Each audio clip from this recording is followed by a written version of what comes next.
Salut, c'est Franck Taluto.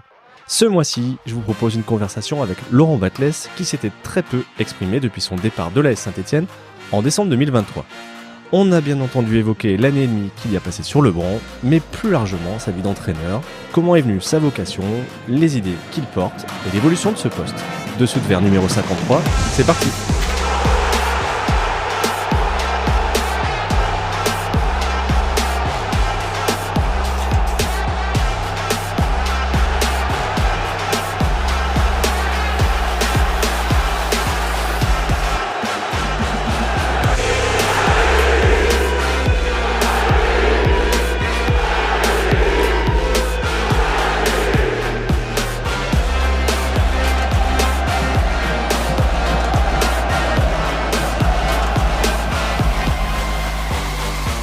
Salut Laurent. Salut. Merci d'avoir accepté l'invitation pour discuter. Alors au départ, je pensais autour d'un café, finalement c'est une petite eau pétillante, tranquillement. Ouais. On va parler de foot beaucoup, du métier d'entraîneur. Ouais. Simplement, je vais commencer par prendre de tes nouvelles parce qu'on t'a un peu perdu de vue quand même depuis décembre 2023. Ouais. Comment tu vas ? Ça va très bien. Ça a été un petit peu dur au départ parce que c'est jamais évident de lâcher un club, de lâcher ses joueurs et puis de lâcher son métier parce que malgré tout, le fait d'entraîner quotidiennement, c'est plaisant et ça prend beaucoup de temps.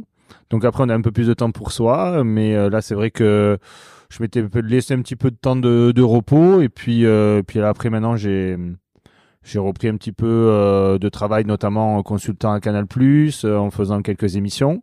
Il est vrai qu'au départ j'étais un peu à l'essai et puis là tu vois sur le mois d'octobre j'ai 3 dates à faire avec 6 émissions donc ça commence à devenir un peu plus régulier et puis après je regarde beaucoup de matchs, ça me demande aussi de me mettre à la page de beaucoup de choses, notamment la Ligue 1, la Ligue 2, la Ligue des Champions, l'Europa League hier soir avec les multiplex, donc voilà, c'est super plaisant et puis ça permet de prendre son temps. Bon, t'as répondu à plein de mes questions, donc je vais te dire au revoir et puis je suis un peu long, je suis désolé. Non, mais on va revenir tout ça dans le détail.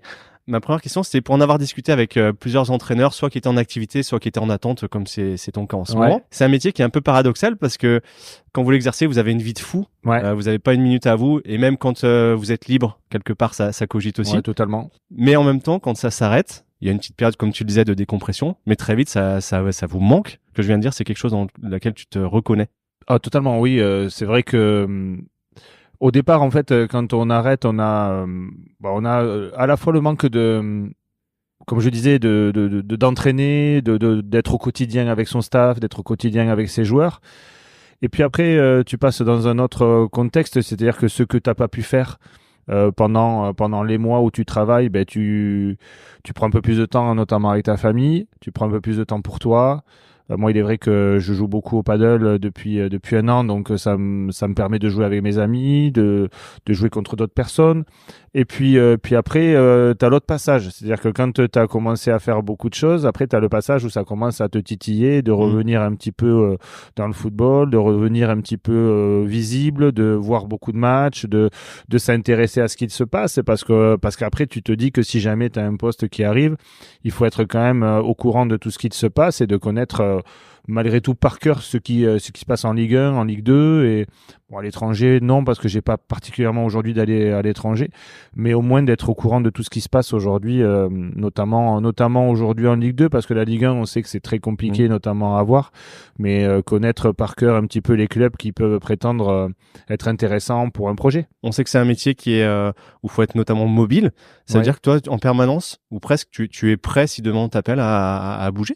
Oui, après c'est le lot malheureusement ou heureusement de notre métier, c'est-à-dire que il faut être prêt à rencontrer des présidents, à rencontrer des dirigeants pour qu'à un moment donné on puisse reprendre l'essence même de notre métier. Le staff aussi est au courant. Ils savent que du jour au lendemain, on peut se retrouver le samedi soir à être à un endroit et le dimanche à être à un autre endroit. C'est comme ça fait partie de notre vie. Après, c'est une organisation à avoir. Moi, j'en ai parlé aussi avec mes enfants. Et voilà, comme ça, on sait et tout le monde sait à quoi s'attendre. Mais c'est la normalité pour un entraîneur. On peut pas aujourd'hui faire ce métier et pas se dire du jour au lendemain ah ben non, je peux pas partir, je peux pas vous rencontrer parce que j'ai ça à gérer ou pas ça à gérer. On y va et après quand on est en poste, c'est là que on gère après l'extra sportif. Petite question au niveau pratique, on sait que les joueurs ont des agents. Ouais. Pour un coach comme toi, comment ça se passe? Est-ce que tu as quelqu'un qui fait l'interface? Ouais, alors moi j'ai un agent, aujourd'hui, oui, avec qui, voilà, il m'amène des informations, mais c'est vrai que dans ce milieu, notamment des entraîneurs, il y a beaucoup de monde qui appelle en fait. Donc souvent il y a des agents qui sont plus proches d'un président ou d'un club que d'autres. Donc en fait après tu as des informations qui arrivent et en fonction de ça tu tries. Et puis mais malgré tout après j'en tiens au courant bien sûr la personne avec qui je suis avec pour pouvoir après signer ton contrat, faire ton contrat et s'organiser. Moi, je t'ai connu dans ta première vie, Ouais. celle de joueur, quand tu as Ouais. fini à Saint-Étienne. Le virus du coaching, il est venu comment? À ce moment-là déjà, ou il t'a fallu un petit peu de temps pour te diriger là-dessus? Non, en fait moi mon père était entraîneur. Je l'ai eu à l'âge de 14, 15, 16, donc au TFC. Donc après, il était déjà entraîneur bien avant dans un club de la région toulousaine amateur. Et donc en gros, moi, j'ai toujours un peu été dans ce milieu-là, notamment par rapport à lui. Et au fur et à mesure de ma carrière, il est vrai que notamment même sur la fin avec Christophe Galtier, quand j'étais joueur ici, en fait, il m'avait demandé de venir ici parce que le club était en difficulté.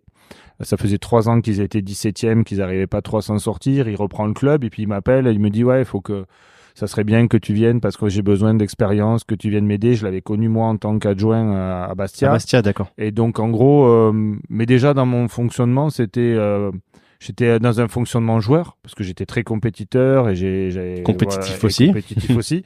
Mais malgré tout, j'avais déjà cette fonction de me dire et je l'aidais notamment des fois. On parlait, on a à bâton rompu de comment on voyait les choses parce que de l'intérieur et de l'extérieur, c'est souvent pas la même chose.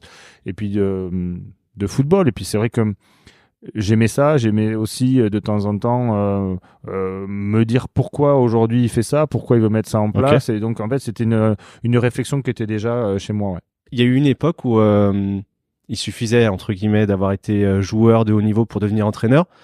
Peut-être le dernier, je pense à Didier Deschamps, qui a basculé très vite. Aujourd'hui, c'est indispensable. Toi, tu l'as dit, quand tu as arrêté, tu t'es occupé des jeunes, tu as été l'adjoint de Christophe Galtier, tu as eu la réserve. Ouais. Ces étapes-là, plus la formation, c'est indispensable pour être performant au haut niveau? Je sais pas si c'est indispensable. Moi, ça a été un cursus que je voulais avoir parce que, en fait, en gros, parce que je voulais passer les étapes petit à petit, apprendre en fait ce métier. Parce qu'en fait, le métier de joueur et d'entraîneur, c'est totalement différent. C'est une autre approche. Gérer un groupe, en fait, c'est pas gérer un groupe en tant que joueur à l'intérieur en étant capitaine et gérer un groupe en tant qu'entraîneur, c'est pas du tout la même chose. Qu'est-ce qui change si on rentre dans le détail? Ce qui change, c'est que vous n'êtes pas à l'intérieur du vestiaire.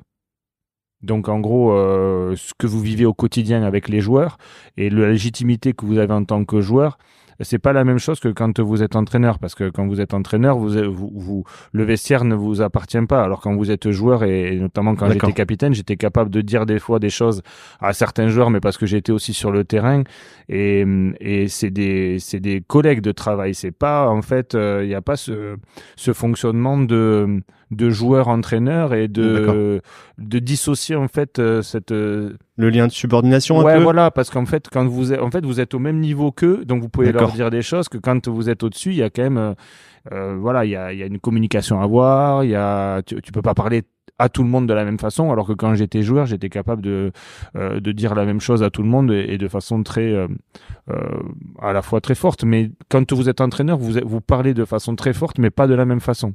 C'est-à-dire qu'en fait, il y a des choses à mettre en place, il y a apprendre à connaître la personne en individuel. Il y a des choses que vous savez du joueur que des fois, quand vous êtes à l'intérieur du vestiaire, vous savez certaines choses aussi, mais peut-être pas les mêmes. Donc il y a ce passage entre joueur-entraîneur, c'est pas si facile que ça. Et moi, je m'étais dit que c'était important de vivre des choses, déjà de le faire par étapes, et notamment aussi, moi j'ai eu la chance de pouvoir faire les jeunes, Christophe adjoint. Et je voyais ce qui se passait chez les pros. Et après, de le faire avec la réserve et de pouvoir m'appréhender aussi, moi, ce que je voulais mettre en place. Et c'est pour ça que j'ai demandé à faire ce cursus-là, parce que c'est pas évident qu'aussi que ça soit accepté. Le club me l'a accepté. parce qu'il faut aller à Paris, parce que ça demande aussi des semaines de travail sans être au club, donc il y a beaucoup de choses qui rentrent en compte. Il faut avoir aussi un staff qui puisse vous faire, notamment quand j'entraînais la réserve, moi je partais quand même, je suis parti 13 semaines sur l'année en formation, plus le stage à l'étranger, donc voilà, il faut quand même que derrière ça suive, parce que vous avez quand même une saison à faire. Et donc, non, ça c'était par rapport à ça, c'était très important. Et puis, vous vivez des choses en tant qu'entraîneur dans les catégories de jeunes et notamment chez les pros et après avec la réserve qui vous permettent après de faire évoluer certaines choses en pro. Moi, ce qui m'était arrivé, notamment à 3 quand j'étais passé dans mon système 3-4-3 losange et tout ça, c'est que je l'avais fait un peu. Enfin, j'avais vécu la même chose à Ytrac, à côté d'Aurillac, sur un match de l'N3, et j'avais eu un carton rouge, et j'avais dit non, mais en fait, j'avais dit au gars, vas-y, on change pas, on reste pareil, on enlève un défenseur, mais on reste pareil au niveau du milieu de terrain. Et en fait, je l'avais refait en Ligue 2. Et ce phénomène-là, je sais pas si je l'avais pas vécu avant, si j'aurais pu le faire après en pro. Et justement, en parlant de construction, c'est vrai que les entraîneurs aiment bien parler de philosophie, de projet de jeu. Ouais. Alors forcément, il faut s'adapter quand tu arrives dans un club, parce qu'il y a déjà des joueurs qui sont là, d'autres qui arrivent. Comment toi, tu t'es construit, avec quelles idées et peut-être quelles influences? J'ai pas été influencé par un entraîneur en particulier. Moi, je suis passionné un peu de tout le monde et je prends un peu de tout le monde. J'essaie de prendre un petit peu de tout le monde. Pour autant, moi, ma philosophie, c'était de ressortir proprement le ballon. En fait, en tant que joueur, j'étais à un poste stratégique et le fait de pas avoir le ballon qui me passait au-dessus de la tête. En fait, quand il y avait des ballons qui me passaient au-dessus de la tête, je trouvais ça totalement démesuré et pas à la hauteur de ce qu'on doit faire dans le football, parce qu'en fait, en gros, des fois, ça peut arriver, mais pour autant, le mieux, c'est d'essayer de ressortir proprement, d'essayer de trouver des cheminements qui vous permettent de mettre en difficulté l'adversaire, notamment en fonction tactiquement de ce qu'ils font. Et donc, moi, en fait, ma philosophie, c'était d'essayer de ressortir proprement, de trouver un aspect tactique différent de ce que les autres ont fait, et de mettre en place à la fois de la récupération de balles différentes. Voilà, on essaye de trouver des choses. Après, bien sûr que on regarde et on se calque sur certaines choses que font les autres, parce qu'il y a des choses qui sont intéressantes chez les autres aussi. Parce qu'un métier d'entraîneur, il est très divers. T'as l'enjeu du résultat. T'as la partie terrain, la partie travail tactique, l'observation de l'entraîneur. Toi, cet aspect-là, c'est vraiment quelque chose qui te plaît, cette réflexion du jeu? Ouais, moi en fait, ce qui me plaît énormément, c'est notamment quand je demande à mon analyste vidéo de faire la préparation du match, notamment d'après en fait, et qui me présente la vidéo. Et quand il me présente la vidéo, en fonction de ce que je lui ai demandé, c'est de trouver le petit détail ou les 2-3 petits détails qui font que tu vas les mettre en difficulté et que on va le travailler après en entraînement. Et que tu fais ta séance d'entraînement en fonction de ce qui se passe par rapport à la vidéo. C'est ça qui est intéressant, c'est qu'en fait, tu crées quelque chose qui te permet après, dans ta semaine de travail, de proposer aux joueurs à la fois des choses différentes, parce qu'il y a un aspect différent par rapport à l'aspect tactique. Parce qu'en fait, le joueur, la plupart du temps, il faut jamais... Enfin, il y a des entraîneurs comme Giroud qui ont fait des semaines de travail identiques et pour autant, ils ont eu des résultats. Moi, en fait, j'essayais toujours de changer mes entraînements et que jamais ça soit identique. Il y a juste mes cheminements qu'en fonction de l'adversaire ou en fonction de ce que moi je voulais faire, que la plupart du temps on les faisait de façon identique. Mais après le reste, on essayait toujours de changer, parce que le joueur il a besoin de changer, et aussi notamment pour créer un peu de l'intelligence de jeu, de le mettre dans la réflexion. D'accord. Et donc la réflexion permet après de le faire évoluer. C'est-à-dire de poser un problème et qu'il arrive à trouver la solution. Ouais, voilà. Et en fait, à ce problème-là, de les mettre en fait sur le terrain, de les laisser faire, et après d'améliorer toi, parce que tu sais là où tu veux en venir. Alors il y a des joueurs qui arrivent à le faire et il y a des joueurs qui n'arrivent pas à le faire, et ça c'est très intéressant, parce que ça te remet chaque semaine à toi aussi et ton staff à te remettre en question par rapport à ce qui s'est passé, comment ça s'est passé, parce que ce que tu as vécu le match d'avant, il faut le travailler, et ce qu'il y a le match d'après, il faut le travailler. Donc il y a beaucoup de choses à mettre en place. Tu me disais que tu n'avais pas forcément eu d'influence, mais cette notion de diversité, c'est quelque chose que toi, tu avais retenu par rapport aux entraîneurs que tu as vus, certains qui étaient peut-être trop trop rigides Ouais. ou d'autres pas assez organisés? C'est quelque chose qui t'avait marqué? Ouais, ben moi, tu sais, j'ai commencé à Toulouse avec Alain Giresse. Et Alain Giresse, en fait, c'était quelqu'un qui ne voyait que l'aspect technique des choses. Parce qu'en fait, D'accord. c'était un grand joueur et il voyait que sur ce fonctionnement-là, ce fonctionnement ballon et tout ça. Après, j'ai eu la chance d'avoir Roland Courbis derrière, mais Roland était totalement différent. C'est-à-dire que c'était une approche beaucoup plus tactique, réfléchie, où il essayait, lui, de mettre en difficulté des gens. Il mettait des fois un numéro 6 sur le numéro... un numéro 6 sur le numéro 6 adverse parce D'accord. qu'il voulait... Enfin, il y avait des trucs, en fait, que... Moi, il m'a demandé de jouer à plusieurs postes, d'être très polyvalent, de pas se poser de questions. Et en fait, c'était toujours un peu réfléchi, un peu de temps en temps farfelu, parce qu'on sait comment est Roland, mais très réfléchi quand même aussi. Puis après, j'ai eu beaucoup d'entraîneurs. Après, c'est vrai, j'ai eu Galette, j'ai eu Bazarevich aussi, qui est un très grand joueur aussi. Et lui, c'était pareil, c'était beaucoup sur la qualité technique. José Anigo à Marseille, c'était un peu plus costaud et on avait une base Sur de l'esprit. 5 et sur l'esprit. En fait, tu prends un peu de tout le monde. Et puis en fonction de ça, ben, tu te dis qu'est-ce que tu veux faire, comment tu veux le faire.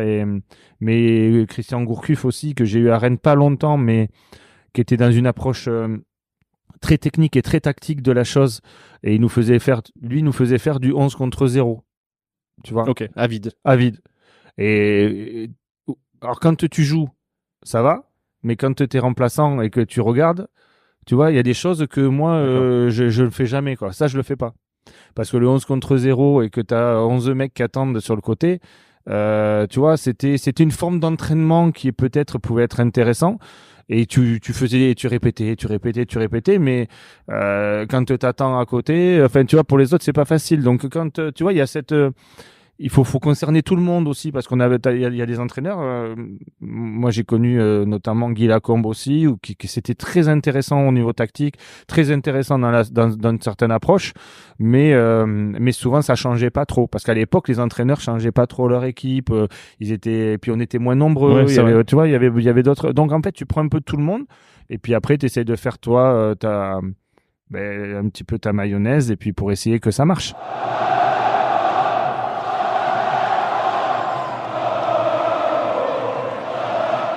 Ça, c'est la partie, on va dire, théorique, parce que tu arrives, toi, tu as eu la chance de prendre des équipes en début de Voilà, c'est parcours. ça. Ouais. Après, il y a la réalité des choses où il faut changer. Et par exemple, on va venir sur Saint-Etienne. C'est vrai que tu as parlé de ce système A3 qui avait fait un peu ta renommée, ce 3-4-3 en losange. Ouais. À Saint-Etienne, moi, des fois, j'ai eu un peu de mal à voir tout ce que tu voulais faire parce que il y avait des options qui changeaient, forcément dictées par les réalités du quotidien. Ouais. Si on revient au départ, Ouais. quand tu prends l'équipe, l'idée, c'est quoi? L'idée, c'est de mettre en place ce que j'avais mis en place à 3. J'avais un projet sur 2 ans, notamment ici, et de faire, de construire en fait une équipe de la même façon que ce que j'avais fait à 3, mais tout en sachant que pour pouvoir assimiler un système comme ça et pour pouvoir le faire de façon assez cohérente, il faut du temps. Et l'idée, c'est que quand j'arrive à Saint-Étienne, il y a des paramètres qui sont pas évidents parce que, comme tu disais, j'arrive après un moment très compliqué Ouais, du la club, relégation. voilà, une relégation. Ce qui s'est passé avec les supporters, après Auxerre, ça a été très difficile pour certains joueurs aussi de pouvoir l'assimiler. Des joueurs avaient aussi j'avais pris le temps notamment de rencontrer tous les joueurs un par un, notamment à la sortie à la reprise de l'année. Et sur les 24 ou 25 joueurs ou 26 joueurs qu'on était, il y en avait entre 15 et 16 qui voulaient partir. Et alors des fois pour des raisons parce qu'ils étaient en Ligue 2, ils se disaient je préfère jouer en Ligue 1 ou ailleurs. Il y en avait aussi que par rapport à ce qui s'était passé, il y avait quand même certains qui avaient eu aussi peur. Il y avait, ils te le disent pas vraiment, mais après quand tu parles, et donc il fallait reconstruire en fait quelque chose. Puis bon, tu pars avec moins 3 points, 4 matchs à huis clos. Donc en fait, ton fonctionnement que tu veux mettre en place, il n'a pas été. Et puis il y a l'aspect financier qui rentre en compte. Tant que t'as pas vendu, tu peux pas acheter, ou alors tu peux prendre que des joueurs qui sont libres. Et trouver des joueurs libres aujourd'hui qui ont la capacité de venir à Saint-Étienne pour dans ce club-là, dans un espace de temps qui est pas si facile que ça à faire. Et puis et puis commencer ton championnat avec des joueurs qui tu sais qui vont partir et puis tu sais pas si tu peux faire venir d'autres. En fait, ça a été les 6 premiers mois ont été très compliqués parce que tu fais tes 5 premiers matchs, en gros, tu as la moitié, voire les 3 quarts qui s'en vont. Donc en fait, tu essayes de composer, mais tu composes avec des jeunes qui n'ont pas vraiment le niveau pour Saint-Étienne, mais tu peux pas faire autrement. Après, tu commences à faire tes matchs et puis tu as des résultats en dents de scie. La seule chose que j'ai eu comme chance un petit peu, c'est qu'on a eu la Coupe du Monde. Et donc, ça nous a coupé pendant 1 mois et demi et ça nous a permis de travailler déjà et de reprendre quelque chose avec des joueurs qui étaient concernés, puisqu'au départ, ils n'étaient pas vraiment concernés. Et après, tu fais, tu fais ce que tu peux. Et puis, tu attends la trêve. Et puis à la trêve, tu as eu... Et puis à la trêve, en fait, ce qui se passe, c'est que je me rends bien compte que si on continue sans vraiment... en fait, si je continue dans un fonctionnement en ne mettant pas les joueurs dans un système que je veux, comme je veux, et de ne pas donner de repères, et de changer tout le temps, on va s'y perdre. Parce qu'en fait, à force de tout le temps changer, on s'y perdait. Et donc... je prends la mesure de dire, notamment à Jeff, Loïc et à Samuel, bon, écoutez, voilà, maintenant, ça va être très clair. C'est-à-dire que maintenant, je pars dans ce système-là, je veux des joueurs dans ce système-là, et il faut faire des points. On était dernier, donc il faut faire des points. Si on veut se maintenir, si on veut remonter au classement, il faut faire des points. Et là, on fait quand même un recrutement, et ils font un recrutement à la hauteur de ce que j'avais besoin. Et on perd 2 matchs sur la deuxième partie de saison dans un système qui me concernait, qui était appréhendé, et on arrive 5e au classement en fin de saison, et les joueurs se régalaient. Donc on mettait des buts, il y avait, ah oui, on en prenait, mais aujourd'hui je pouvais pas me permettre, moi, de me dire avec le staff, je leur ai dit, il faut qu'on assume, c'est-à-dire qu'il faut aller chercher des points, il faut qu'on se maintienne, et il faut qu'on fasse. On peut pas laisser ce club en national après tout ce qui s'est passé, c'était plus possible. Et donc en fait, on a assumé notre statut. Alors oui, après ça a demandé. Alors, tout le monde parle. Il y en a, oui, le 3-4-3 losange. Oui, des fois je le jouais comme ça, et puis des fois à la fin je le jouais avec un carré parce que je m'étais rendu compte que par rapport à JP Crasso et Dylan, c'était mieux de les mettre en carré parce que mes 2 milieux défensifs étaient plus à l'aise à 2. Mais en fait après, je peux pas tout expliquer. Donc après, il y a juste des changements. Le changement au milieu de terrain, il était fait en fonction de ce que j'avais. Quand j'ai eu Wadji, je voulais pas faire jouer Ibra, je voulais pas le concerner par rapport au jeu. Je voulais pas le concerner dans la construction du jeu. Je voulais juste le concerner, comme j'avais fait un peu avec Yoatousgar, que sur la finition. Et c'est vrai qu'après, lui, il s'est retrouvé dans une situation où en fait, je lui disais non, mais ça t'appartient pas. Laisse JP, Dylan le faire. Et toi, en fait, on te demande juste de prendre la profondeur et d'être devant le but. Tu vas pas sur les côtés. Enfin, j'avais recréé pendant 6 mois ce que j'avais créé à 3, notamment avec chaque joueur dans un fonctionnement. Après, en fonction de ce qui se passait avec les équipes adverses, est-ce que je mettais 2-6, 2-10? Ça dépendait s'il y avait une pointe basse en face, tout ça. Il y avait beaucoup de choses qui rentraient en compte. Mais ça s'était très, très bien passé. Et après, on repart dans le fonctionnement de Saint-Étienne, c'est-à-dire que vous perdez les joueurs, les 2 meilleurs joueurs quasiment. Voilà, quasiment. Et après, il faut recruter des joueurs. Après, les joueurs n'arrivant pas, vous pouvez pas repartir dans un système que vous voulez. Et puis après, j'ai eu aussi le virus, j'ai eu pas mal de choses. Et puis après, je pars dans un système totalement normal, en 4-3-3, parce que je me dis, écoute, c'est pareil, on peut pas repartir, on n'a pas les joueurs pour jouer comme ça, donc en fait, on va repartir dans une base de jeu beaucoup plus rationnelle, et jouer peut-être avec les qualités de nos joueurs, c'était des qualités un peu plus de contre, de vitesse, voilà, et donc on est parti là-dedans, et puis on n'a pas perdu pendant 10 matchs. On était 2e au mois d'octobre, et puis après, il s'est passé ce qui s'est passé, c'est que Gauthier se fait mal, et quand Gauthier s'est fait mal, quand j'ai eu 6-7 blessés dans la semaine juste avant le match du Paris FC, juste avant le match d'Angers, vous vous dites c'est compliqué, et puis tu gagnes ton match d'Angers, t'es 2e, et puis après t'enchaînes des défaites, et puis ce qui devait arriver arriva, parce qu'à un moment donné, tu tu maîtrises pas certaines choses ou l'équipe ne maîtrise plus la même chose et puis il y a des choix aussi, peut-être que j'aurais peut-être dû faire différemment. Voilà, et puis c'est comme ça. Puis j'avais besoin de joueurs à stats et je sais que la Ligue 2 c'est souvent ça prime sur des joueurs à stats et des joueurs qui connaissent très bien ce championnat. Et à un moment donné, je les avais pas ou je ne pouvais pas les avoir. Donc à un certain moment, voilà, il fallait que ça change, mais en soi, c'est comme ça fait partie de ce qui s'est passé à Saint-Étienne.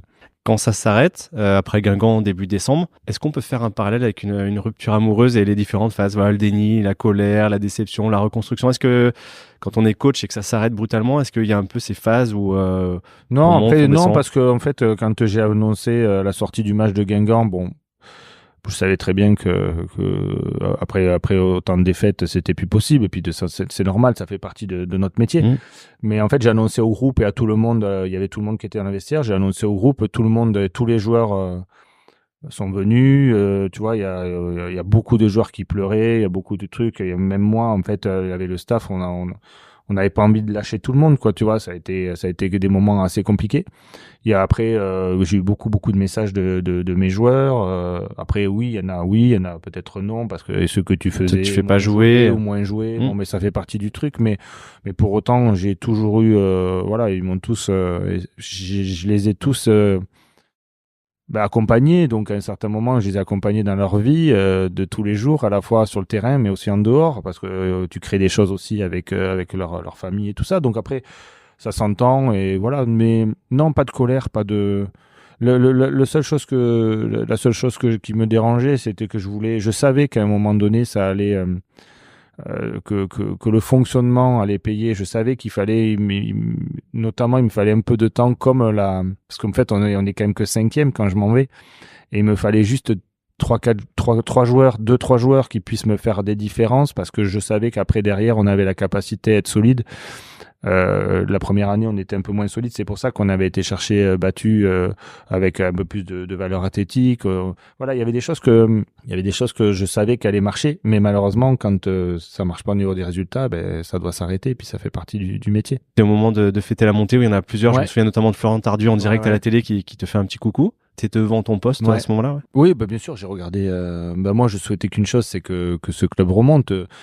J'ai tout vécu dans ce club. J'ai travaillé à beaucoup de postes. Donc, en soi, quand vous travaillez autant de temps dans un club comme ça, moi, je voulais... en fait, quand je suis parti à Troyes, je leur avais dit, j'ai pas fini mon cursus ta vie à Saint-Étienne. Et en fait, je leur avais dit, le but maintenant, c'est que je réussisse à Troyes pour peut-être un jour pouvoir réussir à Saint-Étienne. Donc en fait, le fait d'entraîner moi l'équipe 1 de Saint-Étienne, c'était quelque chose qui me faisait rêver, et je l'ai fait après avec ses joies, parce que la première année, malgré tout, quand on finit contre Valenciennes, on avait quand même une équipe qui tenait vraiment la route pour pouvoir prétendre écraser la Ligue 2, je le savais. Maintenant, quand vous perdez Nice, Crasso, Kader Bamba, enfin voilà, tous les joueurs qui étaient plus ou moins là, et que il faut reconstruire quelque chose, c'est pas facile. Mais moi, en fait, mon truc, il était de continuer là-dedans. Après, la réaction, oui, j'étais devant le poste et j'étais très heureux que ça monte. Et puis ces joueurs-là, comme d'autres qui m'ont envoyé des messages, mais j'ai vécu des choses avec eux, notamment à Troyes, je connais tout de Flo, je connais sa vie aussi extra-sportive. Voilà, j'ai vécu, il habitait à côté de mon directeur sportif. Voilà, il y a des choses qu'aujourd'hui, avec ces joueurs-là, avec la montée qu'on a vécue, le fonctionnement qu'on a vécu, voilà, il n'y a pas que le football non plus dans la vie. Et aujourd'hui, je lui envoie des messages, il m'envoie des messages. En fait, c'est ancré dans notre jusqu'à la fin de nos jours, quoi. Ce qu'on a vécu. Il y a même des joueurs de Troyes encore avec qui j'ai des relations aussi, pas que ceux qui étaient à Saint-Étienne.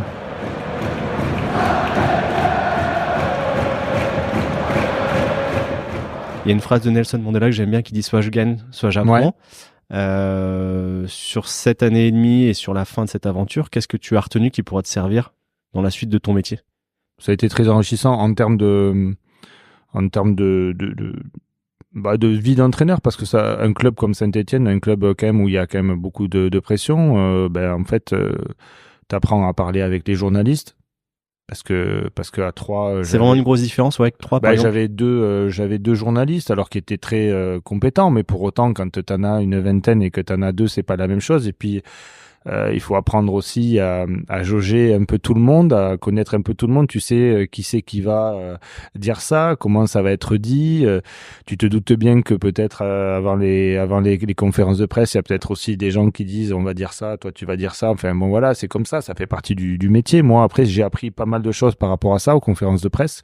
Ça m'a permis aussi de prendre quelqu'un aussi pour essayer d'améliorer ma communication parce que c'était important de pouvoir le faire, d'avoir des phrases. Ce que tu apprends au BEPF, c'est qu'il y a des choses à apprendre dans la communication.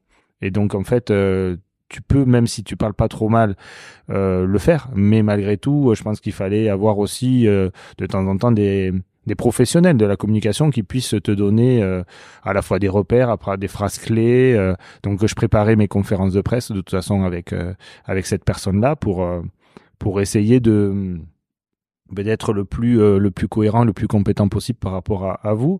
Et puis après, il y a eu tout le... Non, j'ai appris beaucoup là-dedans. J'ai appris beaucoup aussi dans le fonctionnement d'un club, dans ce que j'ai fait, je pense qu'à un certain moment, j'en ai parlé avec mon staff, le fait d'être à Saint-Étienne, en fait, à un moment donné, peut-être que le cœur a pris la raison sur certaines choses. D'accord. Par rapport à ce que j'ai fait à Troyes. C'est-à-dire que tu étais moins froid dans ton analyse, par exemple? Non, mais après le club est différent. Hein. Mais je pense que j'ai pris énormément de décisions à Troyes que j'assumais, que peut-être ici j'en ai pris moins. Parce que il y avait il y avait le fait que j'étais ici, ma famille était ici, voilà, et je me posais pas trop de questions en fait à Troyes. Quand je devais dire quelque chose à qui que ce soit, là en fait par moment tu es un peu plus conciliant pour des raisons qui te sont propres, et ça je le ferais plus. D'accord. Tu serais moins intransigeant sur certaines choses? Pas intransigeant, mais je dirais beaucoup plus. Ouais, intransigeant, mais je dirais aussi certaines vérités à certaines personnes. Ce que peut-être j'ai peut-être pas fait. Je vais avancer dans mes questions parce que l'aspect médiatique, pour un entraîneur, je voulais l'évoquer. Ouais. C'est un exercice qui est très particulier, le rapport avec les journalistes. Ouais. Comment est-ce que ça se gère dans un club qui est exposé comme ça, sachant qu'il y a un rendez-vous d'imposé, c'est la conférence de presse, qui est pas forcément très intéressant pour toi, qui est pas forcément très intéressant pour les journalistes, mais qui est incontournable. Quel regard tu as sur cet échange avec j'en ai parlé avec vous souvent. En fait, moi, ce qu'on a envie, c'est de parler football. Sauf que la plupart du temps, en fait, tu parles d'autres questions. Et en fait, c'est des questions qui aujourd'hui, en y répondant, tu contentes certaines personnes et t'en agaces certaines. Donc en fait, en gros, ce qui est intéressant, c'est de parler de l'équipe adverse, ce qu'en gros, malgré tout, pas grand monde intéresse, parce que vous attendez le match. Et en gros, ou alors de parler tactiquement de certaines choses que toi tu fais, sauf qu'en fait, t'as pas beaucoup de questions là-dessus non plus. Donc après on comprend pas. Après mais pourquoi t'as fait ci, pourquoi t'as fait ça, pourquoi il fait ci, pourquoi il fait pas ça. Mais en fait si on pose pas les questions, on peut pas le savoir. Et en fait moi c'est l'essence même de notre métier, c'est à la fois de parler tactiquement et de dire et d'essayer de trouver les meilleures solutions possibles pour que le week-end ça se passe bien. Mais vous êtes dans une autre approche et il y en a que ça intéresse, il y en a que ça intéresse pas. Puis il y a aussi tout ce qu'il y a autour, et puis l'actualité. Des fois, c'est aussi l'actualité qui fait que il y a des choses que vous êtes obligé de parler et ça fait partie de notre métier. C'est pour ça que je te disais que moi, à un certain moment, je me suis rapproché de certaines personnes pour justement être beaucoup plus cadré et beaucoup plus centré à la fois sur la conférence, sur ce que je veux dire et ce que je veux faire passer comme message. Alors qu'à un moment donné, comme je fais avec toi, en ce moment, je suis amené à parler plus. Sauf que, en fait, tu te dis que c'est très réduit, la conférence de presse. Il faut faire passer les messages comme tu veux les faire passer, alors que tu n'as pas vraiment le temps de le faire passer. Donc, ça s'apprend. Et comment est-ce qu'on fait? Parce que de l'autre côté, nous, journalistes, on aimerait pouvoir des fois avoir un peu plus de temps. Le format conférence de presse, quand tu dis qu'on est 20, c'est pas très pratique non plus pour aller au fond des choses. Mais en même temps, la communication des clubs est de plus en plus structurée, voire verrouillée. Est-ce que toi, en tant qu'entraîneur, tu étais prêt à, si on t'en faisait la demande, à prendre une demi-heure avec un média pour expliquer. Non, mais moi, détailler tes idées. mais moi, en fait, aujourd'hui, il y a des entraîneurs qui font ça et qui, après, je sais pas comment c'est perçu et je sais pas comment ça se passe, mais pour autant, expliquer ta façon de voir les choses et ta façon de voir le football dans une salle vidéo en montrant certaines choses et dire voilà, il se passe ça comme ça. Oui, après, le problème, c'est que si tu le fais, tu mets aussi ta façon de ton projet de jeu à nu. Et en fait, les autres entraîneurs ou les autres clubs peuvent le voir. Alors après, c'est comment tu le. Je comprends. En fait, comment tu le fais passer tout en sachant qu'il faut pas que ça sorte, en fait. Parce que, tu vois, il y a. Ben parce qu'en fait, tu as des choses aujourd'hui que tu peux pas, qui sont primordiales pour toi. Donc, en fait, en soi, quand tu as ton projet de jeu, que tu le présentes à tes dirigeants futurs, ou quand je suis arrivé ici, j'avais mon projet de jeu, je l'ai présenté, tu vois, à tout le monde, comme à trois. Et en soi, à un certain moment, ben, quand tu présentes ça, tu peux pas le. Si tu le présentes à tout le monde et que tu fais, alors oui, bon, mais si t'es Mourinho, Guardiola, tout ça, bon, ils s'en foutent maintenant puisqu'ils ont les meilleurs joueurs au monde, même si de toute façon, eux, à un moment donné, ils peuvent aussi changer un joueur qui est meilleur que l'autre et faire des différences. Mais toi, quand tu es à un niveau beaucoup plus humble et que tu as une façon de voir et ton projet de jeu, tu peux pas tout donner à tout le monde parce qu'autrement, après. Ben, je regardais un truc notamment, ben, tu vois, comme moi je suis passionné de sport, je sais qu'apparemment, je crois que c'est en finale ou en demi-finale, l'équipe de France de rugby, ils ont fait un reportage sur leur équipe à eux.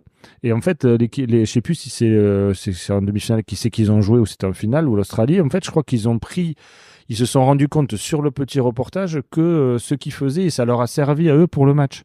Donc à un certain moment, tu vois, il y a un petit détail qui fait que si tu donnes tout ton projet de jeu, ben en fait, après c'est facile de pour l'adversaire. Pour l'adversaire, autant eux de le chercher, c'est autre chose, mais autant de toi leur donner, ça c'est un peu délicat. Donc c'est pas facile par rapport à vous, parce que on aimerait que vous compreniez certaines choses, parce qu'en fait moi, c'est vrai que notamment, alors à 3, ça avait été facile pour moi parce que j'avais presque un ou deux journalistes, et puis notamment un avec Alan, qui je m'entendais très bien, et donc je lui avais expliqué beaucoup de choses, mais après il comprenait certaines choses. Mais aujourd'hui, c'est pas si facile que ça d'arriver à contenter tout le monde, et puis il y a beaucoup de personnes, et puis vous avez aussi beaucoup de. Aujourd'hui, il y a vous journalistes, et après il y a tout ce qui se passe sur les réseaux sociaux avec les gens qui s'estiment journalistes ou qui s'estiment des personnes qui ont le droit de parler de la Saint-Étienne ou de n'importe quel club et en totale liberté. Et ça, c'est pas facile non plus parce qu'il y a des gens qui se permettent de dire des choses et de parler de certaines choses tout en connaissant pas ce qui se passe au quotidien, comme vous pouvez le vivre. Et ça, c'est pas, voilà, c'est comme ça. Ça fait partie aujourd'hui aussi de quelque chose qu'il faut appréhender en tant qu'entraîneur. Il y a pour continuer là-dessus, la question de la légitimité. Tu vois, il y a une petite polémique cette semaine avec Luis Enrique qui n'a pas voulu répondre à une question. J'ai vu à Margot, ouais. Voilà, il n'a pas voulu répondre sur la tactique en disant vous comprendriez pas. Ouais. Est-ce que toi, c'est quelque chose que tu as pu. Est-ce qu'il faut avoir été joueur de haut niveau pour comprendre non, mais là, c'est un entraîneur. Alors, il a été joueur de haut niveau peut-être, mais là, c'est un entraîneur. Un entraîneur, après, est-ce que c'est bien ou pas bien, ça lui appartient. Moi, j'aurais peut-être pas répondu de la même façon, parce que tu peux aussi, sur ce format-là, lui dire si je vous dis ce que j'ai fait, alors ça n'a pas marché, mais en soi, tu peux lui dire ça m'appartient et aujourd'hui, j'ai pas envie, alors que ça n'a pas marché sur ce match-là, mais ça peut marcher sur le match prochain. Ça aurait été perçu peut-être différemment. En fait, c'est les mots qui comptent, c'est pas vraiment que le fait de dire vous comprendriez pas. Oui, quand tu le fais de façon un peu agressive à la fin d'un match, parce qu'en fait, il a perdu son match et peut-être c'était pas à la hauteur de ce qu'il recherchait. Mais tu peux dire, ah oui, mais je suis désolé, mais peut-être que cette tactique n'a pas marché sur le match d'Arsenal et elle marchera sur le match prochain. Donc si je vous le dis et je vous explique, je peux pas peut-être la remettre en place. Ça aurait peut-être été perçu différemment. Ouais, ça, c'est un exemple précis, mais c'était moi le cadre général que je voulais aborder. Est-ce que nous, journalistes, on a la légitimité? Est-ce qu'on pour parler jeu avec les joueurs et les entraîneurs? Après, la plupart du temps, vous êtes des passionnés, vous connaissez le football ou où vous avez le droit de poser des questions et puis nous, enfin, on s'enrichit aussi de beaucoup de choses. Moi, je sais qu'aujourd'hui, quand je suis monté à Canal, je regarde les émissions, j'écoute ce que disent les gens. Je veux dire, à un moment donné, tu peux pas te focaliser que sur toi. Tu sais ce que tu veux faire, tu sais ton projet de jeu, tu sais que tu as tes convictions, ça change pas. Pour autant, quand il y a des gens qui parlent, aujourd'hui il y a beaucoup d'émissions et c'est important de pouvoir écouter tout le monde et te dire mais pourquoi lui il dit ça et puis en fait ça te fait aussi réfléchir. Pour autant, t'es pas obligé après de le prendre en compte. Mais pourquoi en fait ne pas écouter tout le monde et ne pas après des fois ça fait plaisir, des fois ça fait pas plaisir, des fois oui c'est normal, ça fait partie de notre métier parce qu'il y a des moments où en fait il y a des analyses qui sont faites. Après, des fois, ça fait pas plaisir parce que c'est pas ce que vous avez voulu travailler ou parce que c'est pas ce qui s'est passé. Mais ça fait partie aussi à la fois de ton métier à toi et mon métier à moi.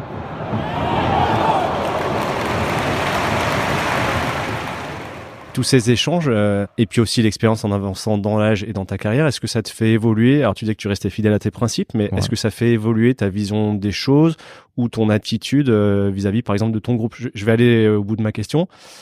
C'est mon avis personnel. J'ai trouvé par exemple que le passage de Claude Puel sur la fin, c'était très compliqué parce que la communication était très descendante, très directive et que j'ai l'impression qu'avec des joueurs qui sont plus jeunes que moi, ça passe moins. Est-ce que quand tu es entraîneur de haut niveau, tu es obligé à un moment d'évoluer par rapport à la façon dont aussi la société évolue? Moi, je pense que ce qui est important, oui, c'est important de pouvoir mettre en place quelque chose, et notamment dans ton staff aussi. Tu vois, il y a au niveau de ton staff, au niveau de quand tu parles avec tout le monde, parce que tu n'es pas tout seul en tant qu'entraîneur. Tu as tout un staff, tu as des gens et tout ça. Et la plupart du temps, il faut se mettre à la page. Il faut se mettre à la place de l'évolution de la jeunesse, Enfin, moi, j'ai connu au tout début de ma carrière, en gros, les anciens, et puis c'était très rigide, très carré. Tu te mets là, tu fais ça, tu fais pas ci, tu ramasses les ballons tant qu'on a. Enfin, tu vois, t'essayes de garder un petit peu ce fonctionnement-là. Parce qu'en fait, il y a toujours le respect de l'ancien par rapport aux jeunes, mais maintenant, les jeunes, en fait, ils switchent vite et il faut passer à autre chose. Et puis, il faut s'intéresser à tout ce qui se passe aujourd'hui dans la vie, à ce qu'ils écoutent, à ce qu'ils font pas, la musique. Enfin, tu vois, il y a beaucoup de choses qui rentrent en compte. Et ce fonctionnement-là, tu es obligé de le vivre. Tu es obligé de le vivre parce qu'aujourd'hui, autrement... comment le meilleur entraîneur pour moi en ce moment c'est quand même Ancelotti, comment un mec comme ça il puisse arriver à mettre en place des choses avec ses joueurs, fumer un cigare, danser avec eux, enfin je veux dire ça fait partie, parce que ce qu'il fait ça fait partie de son métier, ça fait partie de justement de vivre des choses avec eux et qui leur permettent et qui lui permettent après d'avoir de l'empathie, de la légitimité par rapport à ces jeunes parce qu'il les connaît et parce qu'il fait des choses avec eux et ça c'est important. Ouais, tu peux pas te dissocier et te dire non, en fait les jeunes, vas-y tu t'écoutes, les vieux, non mais c'est pas, en fait c'est tout un ensemble qu'il faut créer. Et justement, c'est une question que j'aurais pu te poser au début. Est-ce que le terme d'entraîneur, toi, il te convient encore? Ou comme Claude Puel avait ce statut-là à Saint-Etienne, on devrait parler plus de manager parce qu'il y a le terrain, mais vous avez énormément de boulot pour régler les problèmes, Non, mais moi, ça me... J'ai toujours dit que j'étais entraîneur, j'étais pas manager. Manager, ça sous-entend pas que l'aspect... ça sous-entend gérer les dirigeants, gérer le médical, gérer la formation, enfin... Tu t'y perds après. Enfin, moi, personnellement, je parle pas de Claude. Claude fait ce qu'il veut. Il a voulu être manager. Voilà, on lui a donné la dénomination. Il voulait faire ça. Bon, ça lui appartient. Mais par contre, moi, je suis entraîneur. Je suis pas là pour gérer ni ce qui se passe à la formation, ni ce qui se passe avec le médical. Et en fait, il y a un chef de service partout. Et à partir du moment où le chef de service, le club estime qu'il est compétent, après, à charge de... bien sûr que toi, t'es obligé de chapeauter un petit peu tout parce que t'es obligé de connaître tout le monde et de temps en temps de t'occuper de tout le monde. Mais de là, après, à prendre les décisions pour tout le monde, parce que quand t'es manager, c'est prendre les décisions. C'est pas de les côtoyer au quotidien et de parler avec eux. Tu es obligé de prendre des décisions. Donc, on va dire, quand tu es manager, tu prends la décision sur le centre de formation, sur ce qui se passe, sur le médical, sur ce qui se passe, mais ça sous-entend des choses qu'aujourd'hui, moi, sur la cible du recrutement, t'as beaucoup d'entités dans un club et tu peux pas gérer toutes les entités. Enfin, moi, personnellement, c'est ce que je pense. C'est pour ça que je voulais me contenter, comme ce que j'ai fait à Troyes, par contre, je parlais avec tout le monde.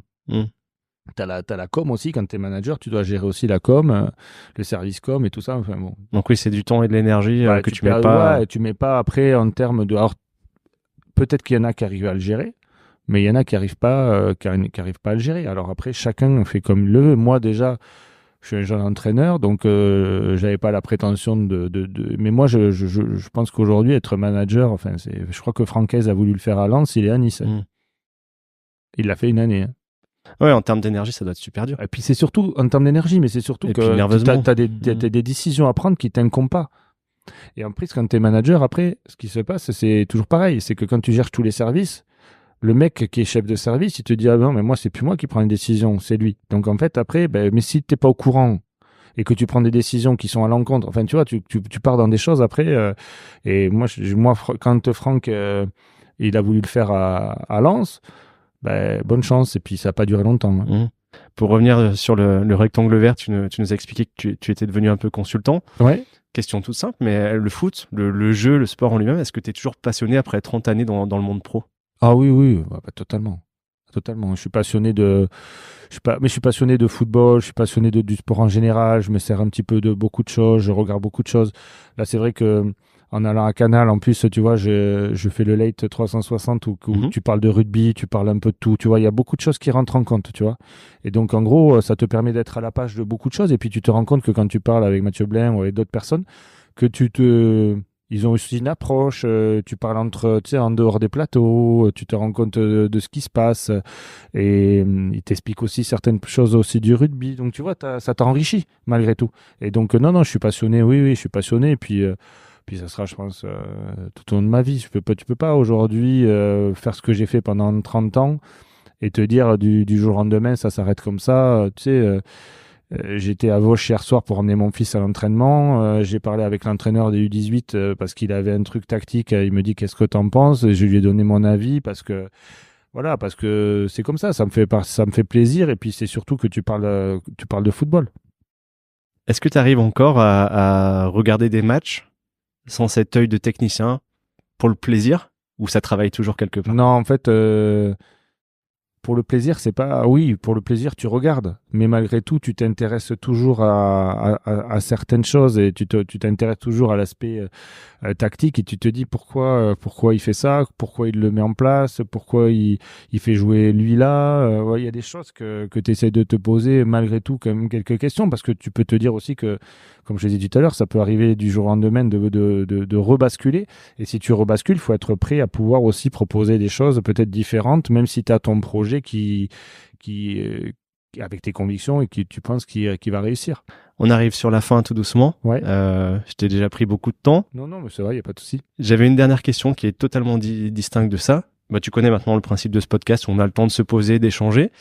Est-ce qu'il y a quelqu'un, ça peut être quelqu'un que tu as connu, joueur, entraîneur, personnalité liée quand même à Saint-Etienne, que tu aimerais pouvoir entendre justement dans leur longueur, expliquer ce qu'il fait, ce qu'il a fait En fait, il y a beaucoup de personnes aujourd'hui, notamment sur Saint-Etienne, qui sont un petit peu des rouages du club et notamment de l'entité, mais qui mériteraient aussi d'expliquer leur travail. Il n'y a pas que les footballeurs et tout ça. Donc, te dire exactement aujourd'hui qui devrait parler ou qui devrait expliquer un peu son travail. Je te laisserai choisir, je te dirai, mais c'est pas si évident que ça, parce qu'après, je sais pas vraiment qui c'est qui a déjà parlé. Les anciens joueurs, on va toujours te parler de ci, de là, mais je pense qu'aussi, il y a des gens qui méritent d'être entendus, parce qu'ils font beaucoup de travail, et de temps en temps, avoir une explication de ce qu'ils font, parce que des fois, vous ne savez pas, en fait. Mais en fait, on se contente que de l'aspect football. Et en fait, l'aspect football, ça rentre en compte, oui, bien sûr. Mais il y a des choses qui sont faites de façon très intéressante. Et quelle approche, tu vois, aujourd'hui, moi, Loïc, il a sa façon de... je ne sais pas si tu l'as déjà parlé avec lui, mais Loïc pourrait t'expliquer aujourd'hui ce qu'il fait. Samuel, personne ne sait aujourd'hui. Alors, tu sais, toi, parce que vous êtes à l'intérieur du club, mais ce qu'il fait, mais en fait, il fait beaucoup de choses. Et après, tu as Jeff aussi qui gère beaucoup de choses. En fait, en soi, tu as le médical, quel est leur travail, tu as le team manager, quel est vraiment son travail, comment il gère, qu'est-ce qu'il gère. Enfin, tu vois, aujourd'hui, vous avez en fait, on se contente, bien sûr, de l'essence même, c'est le football, et l'essence même, c'est l'équipe première. Ok. Sauf que il y a beaucoup de choses derrière. Il y a l'aspect communication, il y a beaucoup de choses aujourd'hui. Ouais, il y a le centre de formation aussi. Le centre de formation aujourd'hui qui quand même sort pas mal de monde. Et donc, je pense que ça serait intéressant d'avoir aussi une approche avec le directeur du centre, de lui dire comment vous mettez les choses en place, comment c'est mis en place, parce qu'il y a beaucoup de choses qui sont mises en place par rapport à ça. Après, il vous expliquera comment ça se passe, mais il y a la scolarité, il y a comment c'est géré, le post-formation, les internes, les externes, les équipes, comment c'est construit, les entraîneurs, comment ça s'entraîne. Tu vois, il y a beaucoup de choses qui rentrent en compte et peut-être que les gens seraient intéressés aussi par la lignée entre l'après-faux et la formation et pour arriver en pro. Ça permettrait peut-être de connaître un petit peu le fonctionnement, qui travaille où, qui fait quoi. Mais bon, après, c'est mon avis. Moi, je note. Moi, du coup, là, j'ai quelques années de podcast devant moi. Non, mais c'est vrai qu'après, je m'en plains pas de ce que je te dis, ce que j'ai fait ce matin, c'était très intéressant. Mais pour autant, il y a dans un club, et notamment comme Saint-Étienne, il y a quand même énormément de monde. Les gens ne savent pas vraiment ou ne connaissent pas vraiment le fonctionnement interne. Et le fonctionnement interne, il faut que par moment, ça se sache pour que chacun puisse tirer aussi l'essence même de son travail et récompenser de son travail. Ok, je note. Je vais quand même finir par une question qui te concerne. Qu'est-ce qu'on peut te souhaiter pour les semaines, les mois à venir ? En fait, aujourd'hui, c'est vrai que c'est de retrouver peut-être un club assez rapidement. Pour autant, on sait que le football, aujourd'hui, je souhaite pas que ça se passe mal pour les autres, mais malgré tout, c'est l'essence même de mon travail. Et puis après, autrement, la santé et que tout se passe bien pour à la fois ma famille, pour moi, pour mes proches et puis pour tout le monde en général, avec ce qu'on a vécu notamment avec le Covid et tout ça, que tout le monde soit heureux et que tout le monde soit en bonne santé. Je pense que c'est déjà le plus important. Écoute, un grand merci pour l'heure que tu nous as donnée. C'était, je pense, très intéressant et passionnant pour toutes les personnes qui nous ont écoutés, à commencer par moi égoïstement. Écoute, je te souhaite le meilleur. Merci. Et puis, on se dit à bientôt sur un terrain. Pas de souci, à bientôt. Voilà, c'est la fin de cet épisode avec Laurent Batles. Merci à lui pour sa disponibilité et à vous de nous avoir écoutés jusqu'au bout. Si ça vous a plu, dites-le autour de vous et sur les réseaux sociaux. N'hésitez pas non plus à prendre quelques minutes pour mettre 5 étoiles, un pouce ou un commentaire sur Apple Podcast, Spotify ou YouTube. Ça m'aidera énormément à faire grandir ce podcast et à pouvoir vous proposer d'autres invités. Si vous souhaitez prolonger la discussion, faire des remarques ou donner des idées, ça se passe sur Facebook, Instagram et Twitter ou X, appelez-le comme vous voulez. Autrement, vous pouvez m'écrire par mail à dessous-de-verre@gmail.com. À bientôt pour un nouvel épisode. Ciao!